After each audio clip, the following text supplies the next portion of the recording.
আজকের দিনটা ছিল খুব ইম্পর্ট্যান্ট, তাই সকাল সকাল উঠে চটপট রেডি হয়ে পড়লাম। কারণ আজকে ছিল বিয়ের পর আমার প্রথম ভাইফোঁটার অনুষ্ঠান, তাই ভালোভাবে তো সাজতেই হতো। গিয়ে দেখি বোন অলরেডি স্ন্যাক্সগুলো রেডি করতে শুরু করে দিয়েছে। তার তো একদম মাথা গরম, কারণও ছিল। কোথায় ভাই তোরা কোথায়? দেখো, I can't even shout because I am so tired right now. Please আয়, তাড়াতাড়ি আয়। আহারে, বেচারি টায়ার্ড তো হবে, সে সকাল থেকে আমাদের সাথে না খেয়ে বসে আছে যে। যাই হোক, তবে গিয়ে দেখি সব ভাইরা একে একে চলে এসছে এবং তাদেরকে সুন্দর করে আসনে বসিয়ে ধান, দুব্ব, প্রদীপ, কেক এবং তিওয়ারির ফেমাস মিষ্টি নিয়ে ভাইফোঁটার পর্ব ফাইনালি শুরু করে দিলাম।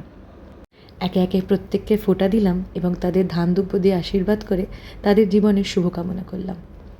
আমাদের এই পর্বটা সত্যিই খুব প্রিয়।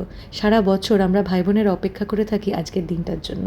কত প্ল্যানিং, কত আয়োজন, আর কখন যে লহমার মধ্যে সব কিছু শেষ হয়ে যায় বুঝতেই পারি না। যাই হোক, পর্ব শেষ হতে না হতেই খাওয়া দাওয়ার আয়োজন হলো। বেশি ভিডিও এটার আর তোলা হয়নি, কারণ সবার বড্ড খিদে পেয়ে গেছিলো। বেলা 4টে বেজে গেছিলো খাওয়া দাওয়ার পর্ব শেষ করতে করতে। এইভাবেই হাসি ঠাট্টায় আনন্দে কখন যে সারাটা দুপুর আর বিকেল কেটে গেল বুঝতেই পারলাম না। পলিটিক্স থেকে সিনেমা থেকে স্কুল কলেজ, আর এখন আমাদের নতুন টপিক আমাদের দুই ভাই বোনের বিয়ে। অনেক গল্প, অনেক কথা হলো। তারপরে চট করে চলে এলো কেক কাটার পালা। কাটো কাটো কাটো, কেটে দাও। কাট না, যাদের বিয়ে হয়ে গেছে তাদের কাটো। হ্যাঁ হ্যাপি ভাইফোঁটা। বিয়ে হয়ে যাওয়ার সুবাদে দেখলেন তো আমরা সবাই স্পেশাল স্ট্যাটাস পেয়েছি, তাই আমি আর আকাশ সব কিছুতেই এখন এগিয়ে রয়েছি।